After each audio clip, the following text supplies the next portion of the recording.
Effervescence à la base, à l'usine Talbot, la CGT réclame des négociations sérieuses et la CFDT estime l'accord entre la direction et le gouvernement insuffisant.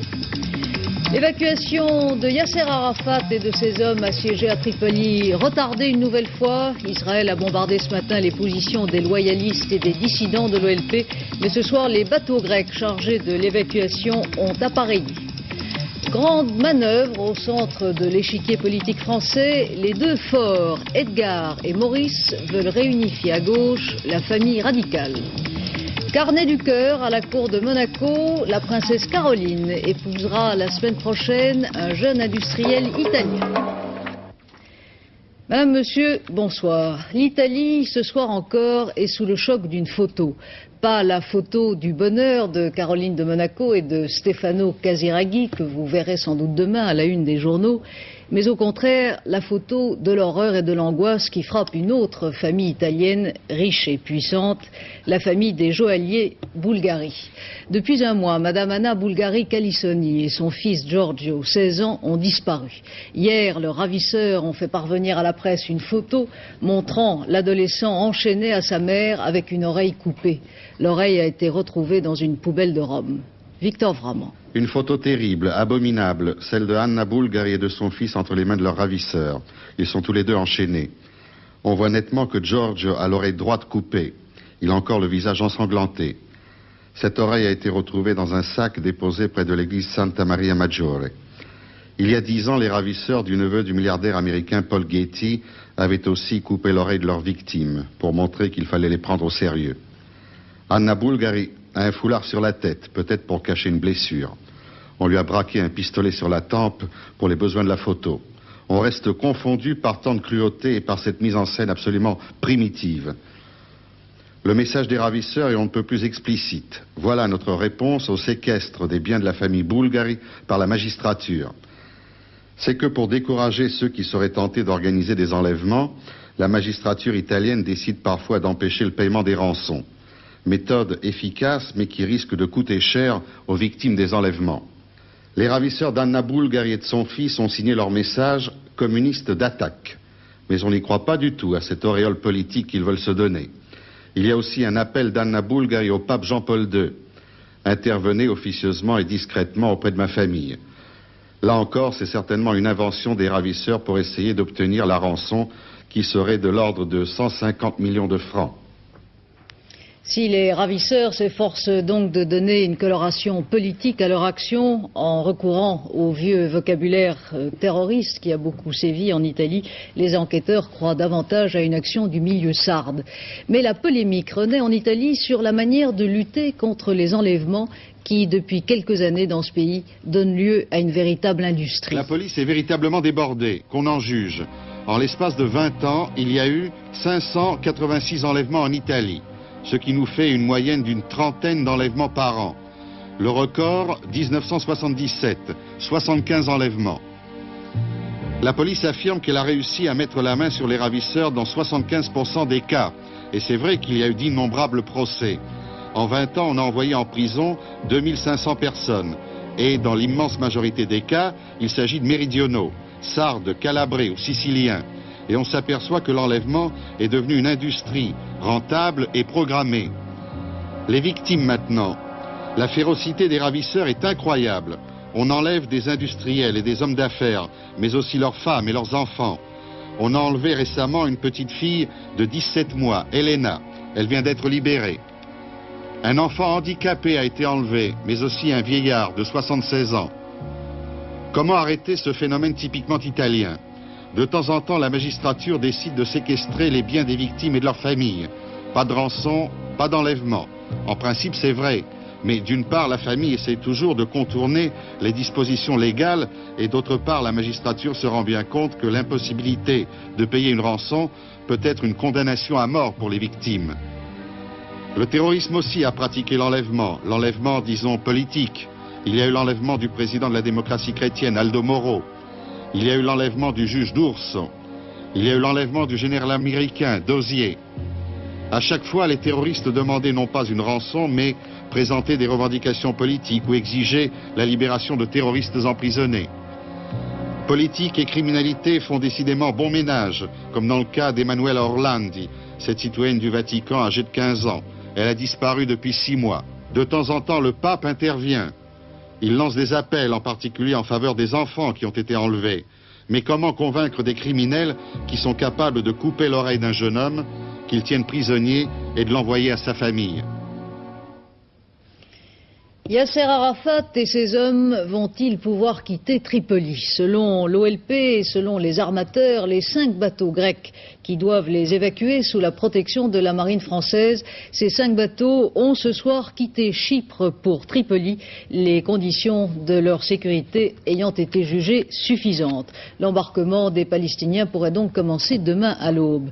Mais Israël a réussi encore une fois à retarder l'évacuation aujourd'hui en bombardant ce matin des positions palestiniennes au Liban, des bases de dissidents au centre du pays et surtout les positions des loyalistes à Tripoli. Jean-Marc Illouz. 5 heures du matin sur le port de Tripoli, les hommes grenouilles qui s'affairent encore sur une épave déjà ancienne auront juste le temps de se mettre à l'abri. Sur la jetée nord, la 3e salve de la marine israélienne va frapper le château arrière d'un cargo alors non identifié. Il faudra 4 heures pour éteindre l'incendie. Paradoxalement, aucun des 11 marins ne sera blessé et le cargo ne coulera pas. 2e raid israélien donc en moins de 24 heures, des tirs extrêmement précis selon les observateurs militaires, mais difficile de dire si le cargo était la cible spécifique des navires israéliens, comme la rumeur s'en répandra à Tripoli plus tard dans la matinée. Ce cargo, le voici de nouveau, aurait eu en effet pour mission, selon plusieurs correspondants occidentaux, d'embarquer discrètement de l'armement lourd des loyalistes de l'OLP. Discrètement, car en violation de l'accord d'évacuation accepté par les Nations Unies. De l'armement lourd que Yasser Arafat s'affirme désormais prêt à remettre aux forces de sécurité libanaises. Ces forces de sécurité libanaises, les voici, en place à Tripoli depuis hier matin. Elles n'ont guère les moyens militaires de faire respecter le cessez-le-feu de fortune intervenu entre fidèles d'Arafat et leurs adversaires à terre, dissidents palestiniens et armée syrienne.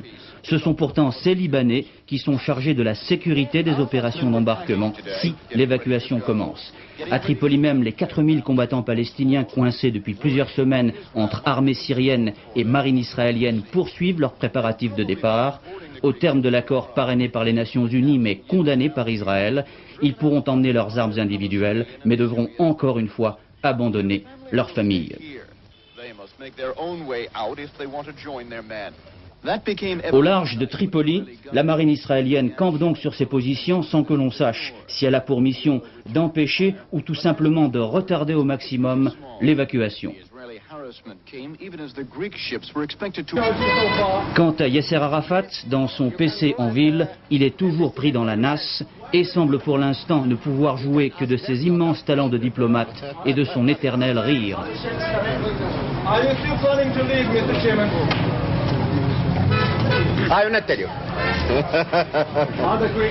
L'attentat contre un autobus à Jérusalem le 6 décembre dernier, attentat qui a fait 6 morts et qui a été revendiqué par l'OLP, était peut-être une erreur. C'est ce que concède Yasser Arafat à un journal autrichien.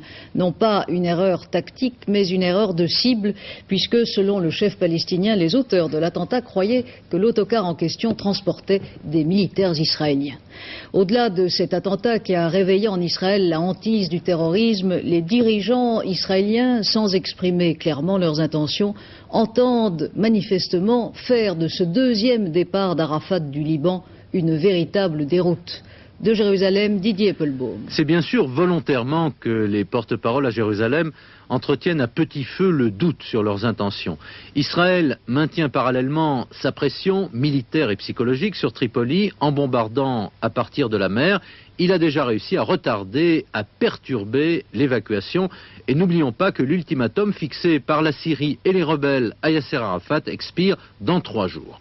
Le gouvernement israélien souhaiterait que les Palestiniens continuent à s'entre-déchirer. Il ne le cache pas. Sinon, à défaut d'empêcher l'évacuation, il veut éviter qu'elle ne tourne à la parade victorieuse et marquer sa désapprobation. Mais cela ne devrait pas aller plus loin.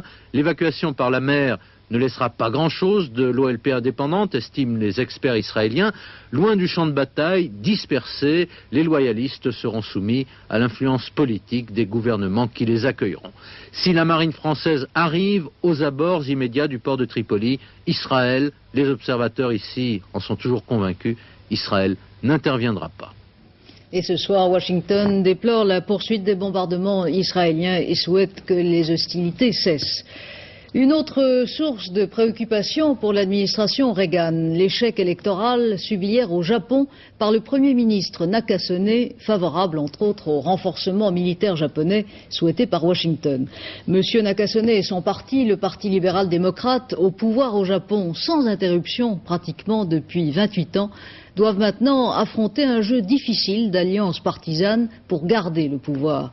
La crise politique est ouverte et la bourse de Tokyo s'est effondrée aujourd'hui. Patrick Clément. Il était tard cette nuit à Tokyo lorsque la sanction est tombée sur les écrans de la NHK. Le parti majoritaire au pouvoir n'a enlevé que 250 sièges sur 511, 36 sièges de perdus.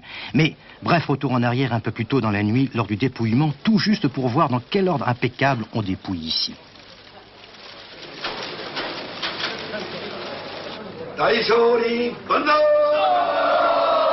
Les samouraïs de la victoire, les voici, ils sont socialistes et tels leurs ancêtres, crient bien haut leur joie, ils gagnent 11 sièges. Ils se veulent les champions d'une plus grande morale politique, ils ne veulent plus d'affaires liquides, mais n'ont pas encore les moyens que réclame leur éthique. Le plus embarrassé, le voici, Nakasone, il est Premier ministre. Pour combien de temps encore, nul ne le sait. C'est de son propre parti qu'il risque d'avoir des ennuis. Beau visage, regard tendu, il explique que oui, c'est un échec, mais non une défaite. Devant la presse réunie, il fait remarquer qu'il avait effectivement suggéré à Tanaka de démissionner afin que leur parti puisse retrouver une écrasante majorité. Ce conseil discret, Tanaka risque de ne pas lui pardonner. Et le grand vainqueur, justement, le voici. C'est Tanaka. Il est en train de voter dans ces isoloirs dont chacun, curieusement, est équipé d'une petite lampe blanche et individuelle. Tout ceci est bien japonais. Tanaka a obtenu chez lui une écrasante majorité, mais le faiseur de roi, comme on l'appelle au Japon, a ce coup-ci définitivement déstabilisé non seulement son parti, mais tout le système politique japonais jusqu'à présent parfaitement réglé. Alors, jusqu'à preuve du contraire, au diable les scrupules, au revoir l'affaire Lockheed. Il siégera de nouveau à l'Assemblée et ne sera pas inquiété. Mais, ironie du sort tout de même, dans ce pays de religion shintoïste, c'est sous un concert de cloches qu'il sort du bureau de vote. Écoutez.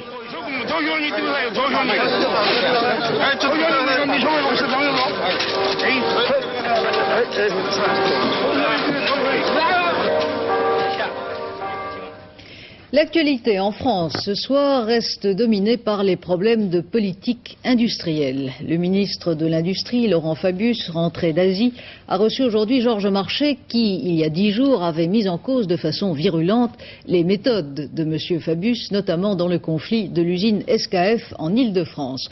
Entretien positif, a déclaré à sa sortie du ministère le secrétaire général du Parti communiste, qui a indiqué qu'un processus de concertation avait été trouvé et qui a incriminé cette fois l'agressivité du patronat, c'est le terme qu'il a employé, à propos du conflit Talbot. Monsieur Fabius, lui, n'a fait aucun commentaire.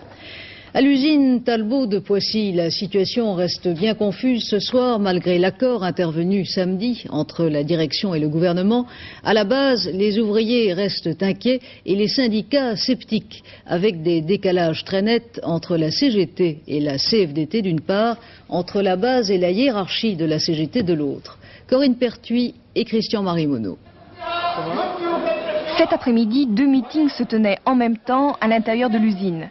La CGT majoritaire d'un côté, de l'autre, la CFDT. La position de la CFDT est très claire. Nous avons dit, et nous redisons devant vous cet après-midi, non au licenciement. Nous disons, le premier pas qui a été fait par le gouvernement et PSA est insuffisant. Il faut poursuivre jusqu'à 0 licenciement. Surenchère des syndicats, c'était à qui montrer qu'ils défendaient le mieux les travailleurs, qu'ils refusaient le plus les licenciements. La base, elle, était unanime. Soit aujourd'hui, soit demain, nous gagnerons, scandait-elle. Le mouvement continue donc. Dans l'usine en chômage technique, les ouvriers ont décidé de venir demain à leur poste de travail. Ils attendent l'ouverture de négociations avec la direction. La secrétaire de la CGT de Poissy éclaircit la position de son syndicat, une position restée floue un moment. Cet accord présente des ouvertures constructives, en particulier le fait que 1000 emplois sont sauvés à Talbot, ce qui est extrêmement important. Le fait également que les perspectives industrielles sur la production Talbot à Poissy sont assurées. C'est extrêmement important. Par contre, ce que nous déplorons, c'est le fait que les pouvoirs publics aient autorisé le licenciement de 1905 travailleurs. Cela, nous le déplorons et nous ne sommes pas d'accord. Si les salariés refusent les licenciements, les consignes syndicales, vous l'avez remarqué, ne sont pas les mêmes. Pour la CFDT, c'est un refus catégorique. Elle estime que l'accord intervenu entre la direction et le gouvernement a été un marché de dupes. Les 1000 licenciés récupérés relèvent davantage d'une stratégie politique que d'une volonté industrielle, dit-elle. La CGT insiste sur le mot négociation, même s'il y a certaines nuances entre la CGT de l'entreprise Talbot et la fédération CGT de la métallurgie. Hier, un désaccord existait entre la base et la hiérarchie. Aujourd'hui, une harmonie a été retrouvée au sein de la CGT. André Saint-Jean a donné le ton d'ailleurs au micro de Jean Lebon. La première idée, Talbot vivra. C'est très important au plan économique, au plan industriel. Et la deuxième idée, c'est qu'il existe aujourd'hui des solutions sociales présentées qui permettent d'éviter de jeter des gens à la rue. Et qu'à partir de là, il faut négocier de la modalité, je dirais, de l'application d'un tel accord. En cas de débordement, que ferez-vous? Lâcher le gouvernement ou suivre la base? Nous, c'est simple. Nous sommes le syndicat de tous les travailleurs. Notre mission, c'est la défense de leurs intérêts. Dans le cas précis, c'est clair que depuis le début, nous sommes avec les travailleurs de Talbot, nous y serons jusqu'au bout. La CGT a donc voulu rattraper les hésitations du week-end qui ont permis à la CFDT de faire monter les enchères en appelant à un durcissement du mouvement. Il est clair que la CGT veut coûte que l'accord entre le gouvernement et la direction aboutisse. Elle reste convaincue que le ministre communiste de l'Emploi, Jacques Ralite, mettra en place des mesures sociales permettant, disons, le départ dans de bonnes conditions de 1905 salariés licenciés. Le gouvernement, pour l'instant, observe, ne veut pas intervenir. Et ce soir, chacun des 16 000 salariés s'interroge, car 1905 lettres de licenciement pourront arriver dès demain. Un commentaire encore à propos du conflit Talbot, celui de Lionel Jospin, le premier secrétaire du Parti socialiste, a affirmé aujourd'hui que les licenciements dans le groupe Peugeot-Talbot ne résultent en rien de la politique industrielle du gouvernement, mais des erreurs de gestion d'un groupe privé. Fin de citation. La politique française, ce soir, se joue au centre. En effet, aujourd'hui, les deux forts de notre scène politique, Edgar Faure, radical d'opposition, et Maurice Faure, radical de gauche, ont lancé un appel pour cristalliser une véritable force de centre-gauche et ranimer ainsi une école de pensée radicale. Cet appel, ils l'ont lancé aussi tout à l'heure sur Antenne 2, puisqu'ils étaient l'un et l'autre les invités d'Antenne 2 Midi.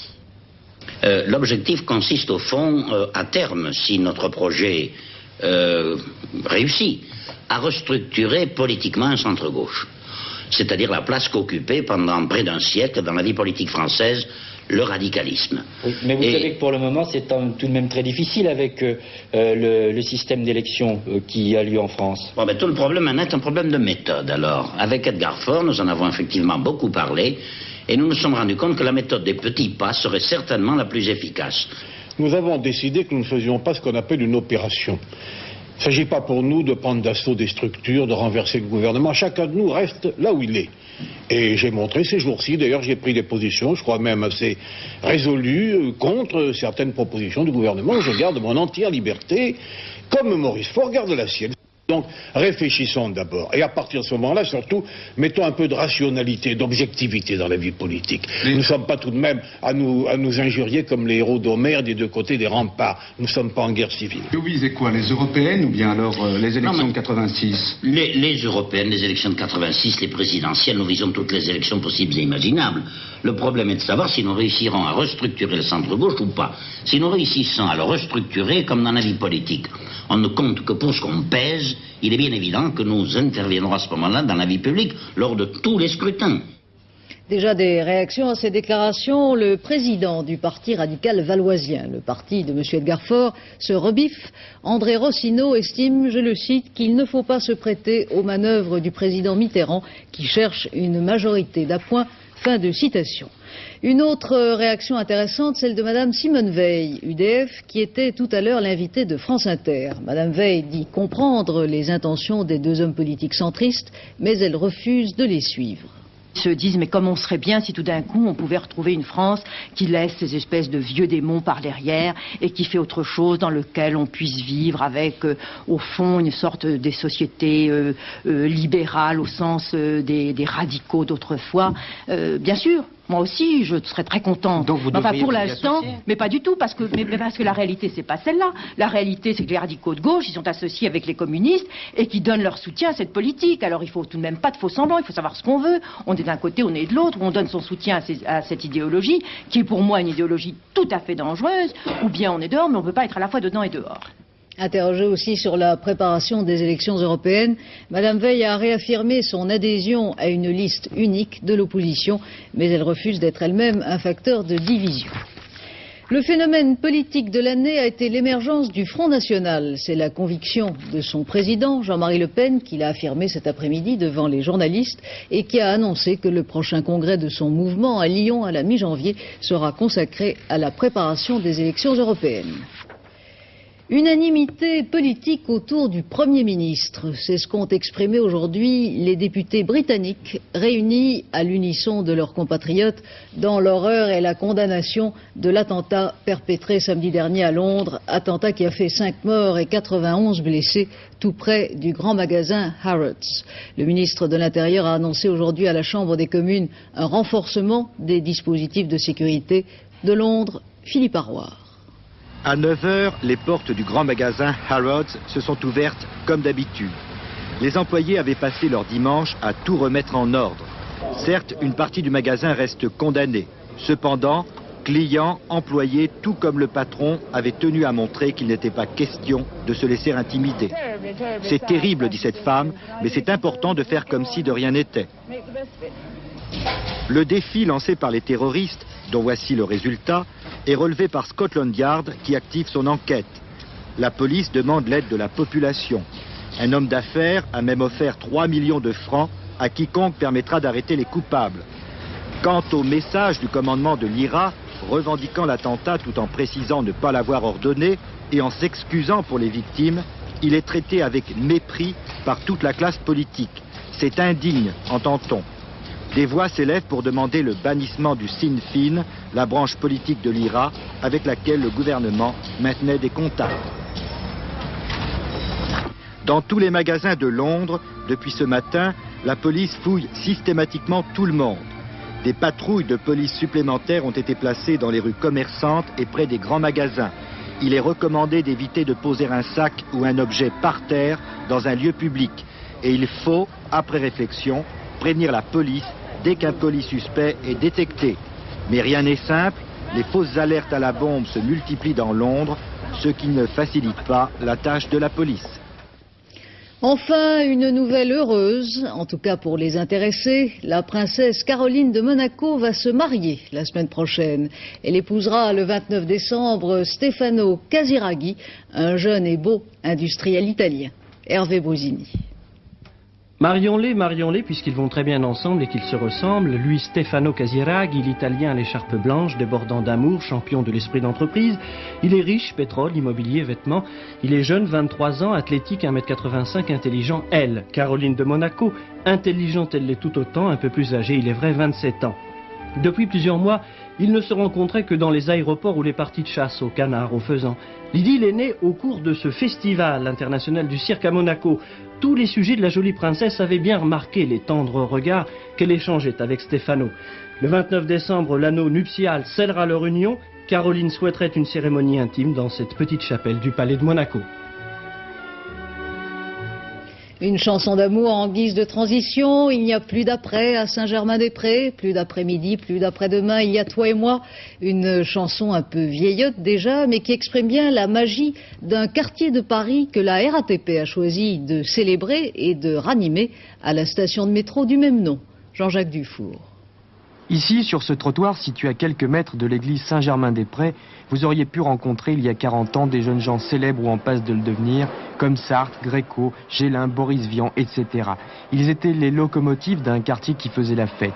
Aujourd'hui, la locomotive culturelle du quartier, c'est la RATP qui veut démontrer que le sous-sol parisien ne produit pas que des champignons. Ainsi, les utilisateurs du métropolitain pourront admirer une évocation photographique et picturale des gloires germano-pratines. Ils pourront aussi découvrir une anamorphose du clocher Saint-Germain réalisée par un jeune artiste qui ne crache ni sur les tombes ni sur les commandes de la RATP. La vie d'artiste est difficile, je suis graveur avant tout.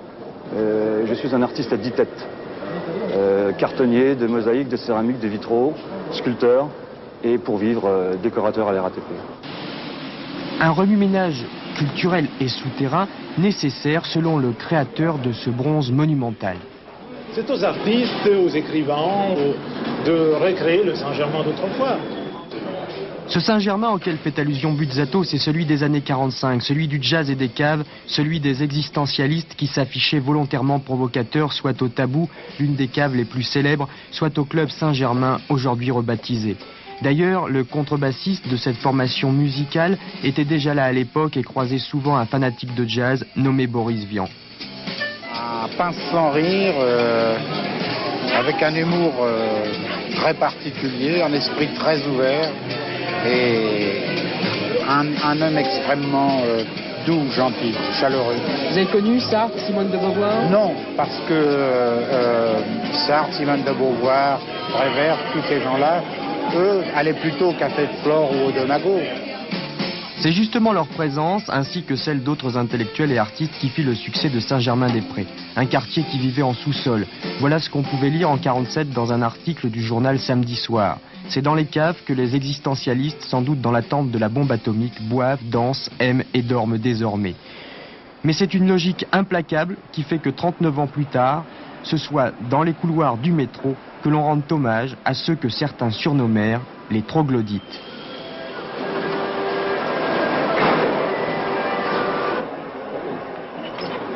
Et si vous voulez en savoir plus sur cette époque bénie de Saint-Germain-des-Prés, vous pouvez toujours lire ce livre qui m'a beaucoup aidé dans mon enquête. Vous y apprendrez que les existentialistes qui ne dormaient plus se réunissaient de 10h du matin à minuit au bar vert, rue Jacob, où ils gravaient dans les WC et les cabines téléphoniques des graffitis existentialistes de ce genre. Un existentialiste, c'est un homme qui a du Sartre sur les dents. Une rénovation chic qui plaira peut-être aux utilisateurs du ticket choc. Un mot de sport et de ski, c'est le Suisse Pirmin Zurbriggen qui a remporté aujourd'hui le supergéant à Val Gardena en Italie. Zurbriggen s'est imposé à la moyenne de 76 km/h dans cette épreuve qui est une combinaison de la descente et du slalom géant. L'exercice n'a pas du tout réussi aux Français. Le premier d'entre eux, Franck Pons, a pris la 31e place. Un mot encore avec cette confirmation qui intéresse tous ceux qui vont passer Noël à l'étranger. Le contrôle des changes est désormais assoupli. Suppression du carnet de change et l'on pourra emporter 5 000 francs par personne et par voyage au lieu de 2 000 francs par an. En revanche, l'utilisation des cartes de crédit demeure interdite. Le temps demain, Alain Gillot-Pétré. Oh, je ne vous le fais qu'une fois par an, alors prenons-en l'exemple avant Noël. Chantons sous la pluie pour changer un peu. Voici la pluie sur la photo satellite, une immense dépression qui vient de la Caroline, je parle de la Caroline du Nord bien sûr, et qui va jusqu'à l'Italie, une immense dépression sur tout l'Atlantique, avec cette pluie-là qui arrivera demain et qui va balayer tout le pays d'ouest en est. En attendant, regardez la carte pour demain, sur la moitié est du pays, c'est la situation prévue par la météo nationale pour midi. Sur la moitié est du pays, encore un temps chargé, variable avec des éclaircies tout de même, et encore quelques chutes de neige avec des averses de pluie en pleine de neige en montagne à partir de 1000 à 1200 mètres. Mais progressivement, la pluie va arriver. La pluie sera le matin sur la Bretagne, puis en milieu de journée, de la Manche au Massif central et au début de la Méditerranée, au Roussillon, donc aux Pyrénées. Neige à partir de 1000 à 1200 mètres, violentes rafales de vent de sud à sud-ouest à l'intérieur, plutôt de sud d'ailleurs, et de la pluie active, surtout sur les versants sud des reliefs. Cette pluie, bien entendu, donnera de la neige sur les autres massifs au fur et à mesure qu'elle pénétrera vers l'est. Ensuite, le temps redeviendra variable avec des averses, des éclaircies et de très fortes rafales de vent de sud-ouest sur les côtes de la Bretagne. Le baromètre, évidemment, est en baisse. Le thermomètre est en hausse sur la moitié sud du pays. On commence par là, où cela ira de 7 à 15 degrés degrés, ça n'est pas mal du tout pour un mois de décembre. Et sur la moitié nord stationnaire, de 6 à 11 degrés, 8 à Paris, plus de gelée le matin, c'est fini. Demain, mardi 20 décembre, 1 minute de soleil en moins. Christine, levé 8h42, couché 16h54, c'est la pleine lune. Et c'est la Saint-Théophile aussi, mais ça n'a pas de rapport avec la lune. À 23h35, Claude Sérillon vous présentera notre dernière édition assortie d'un débat sur les grands thèmes de la vie économique et politique en France tels qu'ils apparaissent en cette fin d'année. Un débat qui opposera deux journalistes, Philippe Alexandre de RTL et Jean-François Kahn. Demain, 12h45, antenne de midi, 18h30, c'est la vie. À demain, 20h, je vous laisse à la magie de notre ami Folon, invité de Jacques Chancel pour un grand échiquier exceptionnel juste après ce journal et qui commencera, vous le verrez, par un petit miracle, comme la télévision sait parfois en faire. Avec Folon et en suivant son voyage, vous allez tous savoir dessiner. Bonne soirée.